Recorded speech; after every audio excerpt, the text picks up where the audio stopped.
All right, welcome to your video lecture all about soil. So here's some vocab, and we've been neglecting to do vocab as far as from an official standpoint, but I think I'll still read it to you and let you know what's going on. So in a little bit, we're going to study earthquakes. The focal point is the point where the earthquake originates in Earth's crust. Well, these are all earthquake vocabulary. P wave stands for primary wave. These waves move really quickly through solid, liquid, or gas, and they move horizontal or in a compression wave. Secondary waves, or S waves, move much slower than P waves, so P waves are usually their first, and waves, no matter whether they're P, S, or L, which you'll learn about during the day, or during the day we do that lecture, they are what causes the shaking of the earth during an earthquake. But P waves are those first waves that we feel. S waves are the second waves. They can only move through solid material, and they move vertically. And then a Richter scale is the number that we use to express the magnitude of the earthquake. The highest is a 9. So this kind of helps you understand what's going on. 9 and over on a Richter scale is near total destruction as the waves move through the earth. 0 through almost 2 can be detected only by seismograph, so you wouldn't even feel this. A 2 to 2.9, some of our hanging objects like our lights would swing a little bit. A 3, it would feel like a passing truck. 4 may break some windows or cause unstable objects to fall. 5, furniture might fall from the wall as well as plastic. And then once we get up to our 6, we start getting the damage to the buildings, roads, and infrastructure. So it gets even more dangerous again until we get to 9, where we've got near total destruction. Again, we'll talk about this all when we discover more about earthquakes. Today, though, we're learning all about soil. Here's our Bellringers. We learned about glaciers and mass movement in our last lecture. Explain what happens when a glacier moves across the soft sediments. We learned that as glaciers move across the soft sediments, they pick up and move with them those sediments. Explain what happens when a glacier moves across the compact sediments like rock. It will actually start to chip some of the glacier away, like chipping of the ice, but it'll also chip some rock too. So we see this would move the dirt almost like a bulldozer. There's the word.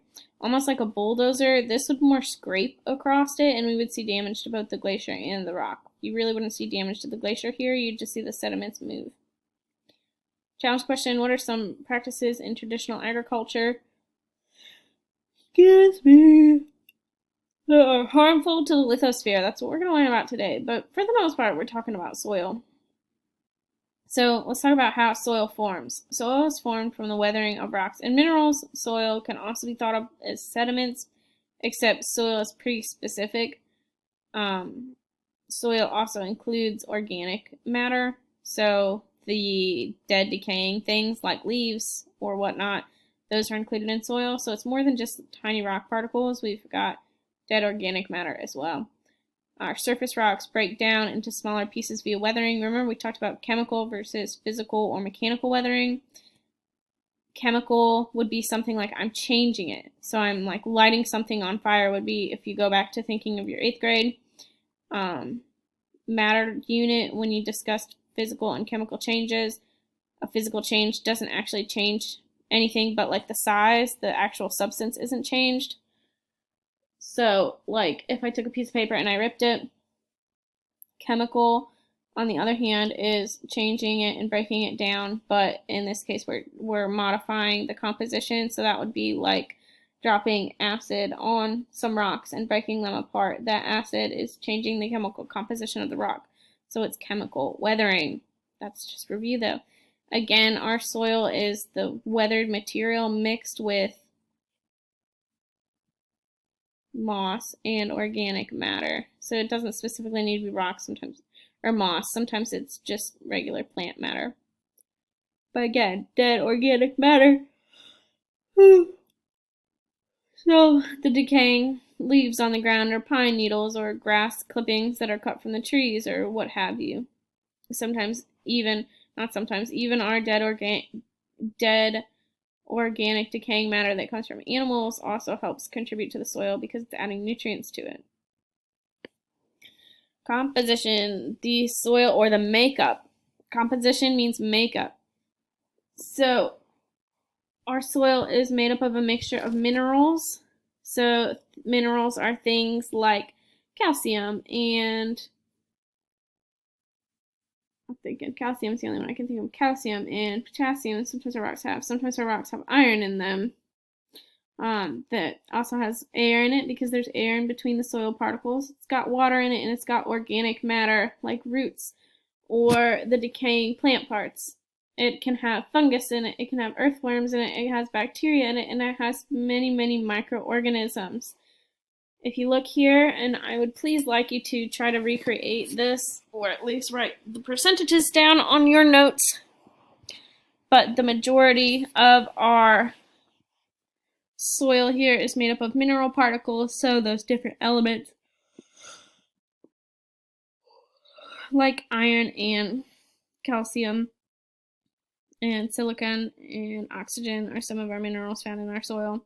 Water, 25%, 25% air, and then 5% organic matter. And you can see here we even broke it down further. We've got 10% of it coming from organisms like funguses and bacteria and microorganisms. 10% of it is roots, and 30% of that is humus, or the dead. Humus is another word. We're not talking about the hummus that you put on pita chips here. We're talking about the humus is the word that we use to describe the dead organic matter that is decaying.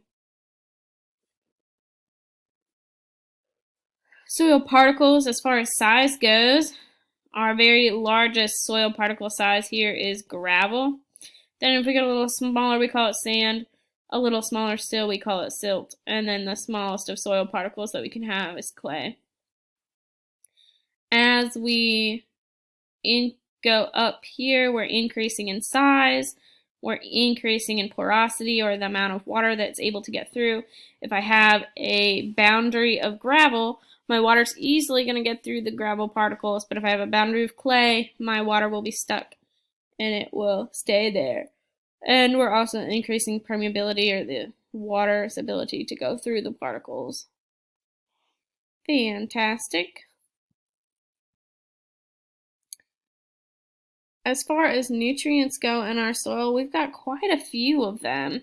Our primary nutrients, or the ones that we have the most of here, are nitrogen. Nitrogen is generally green in color, and we learned that nitrogen is vital or important or necessary for our plants to grow above ground. We also have some phosphorus. We learned that, again, just like nitrogen is a limiting nutrient to plants, phosphorus is also a limiting nutrient. Without a lot of phosphorus, we don't have, or we won't be able to have or support a large plant population. This is because phosphorus is important in the energy storage of plants as they create their energy. And then potassium, or K. Potassium is vital for plants in order to increase growth of the plant and increase root strength as well. Then we have our secondary nutrients at the top there. Those, we do find them in the soil, but they are much less.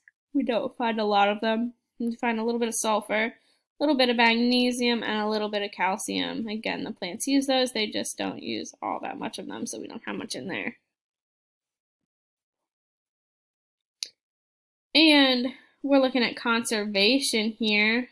So one of the things we're going to learn about as we move into our next unit, studying human impacts on the lithosphere, is that our farming technologies have really altered or impacted our lithosphere. There's some things that we're doing that are great and good for preserving the lithosphere and making it able for us to use it for years and years and years, and there are some things that we are doing that is not helping it at all. So these are some things that we're doing to help preserve our soil. We do things called contour plowing. Contour plowing is I'll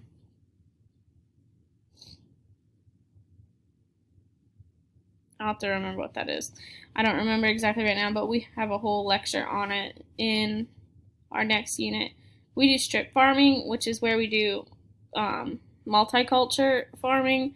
So instead of doing just one type of plant in your fields, you do many types, like different strips of them. That's why it's called strip farming. We do terracing, which is where instead of planting on just the flat land, we plant on the hills as well, and we kind of make little steps out of them. The indigenous people, I cannot remember if it's the Maya or the Inca, but they actually utilize this, and that helped them grow plants and things on where it shouldn't have been, because their civilization was up in the mountains, and so it should have been really hard for them to plant and be farmers and be an agriculture society. But because of their terrace farming, they were able to farm and cultivate their own crops instead of being more hunter and gatherer like. We also learned that we need to plant cover crops, or things that go on our soil on the off season, so that our soil doesn't erode by the wind. Remember, we talked about how that's a big issue, and that actually caused the Dust Bowl because we didn't have cover crops then. We had to learn this lesson the hard way. And then organic farming, so farming that doesn't pump chemicals onto the soil, is very helpful for that soil and preserving it, and it's a good conservation method for the future. We learned, or an important thing to remember, and this goes along with terracing, is that topography matters as well. Water runs downhill fast. The faster it runs, the more soil it takes in the fields. So either do a terracing type method where we've got the steps going up the mountain, like a stepping farming, or not planting on very steep sides of mountains. Threats to our soil. Compaction is an issue. Our soil becoming too, like, compaction and cementation. So we talked about that's how you make a sedimentary rock. Well, we don't want that in our fields. So compaction can be a threat. Contamination can also be a threat. Any kind of pollutions, whether that be man-made or just general pollutants into our soil, like too many nutrients or whatnot.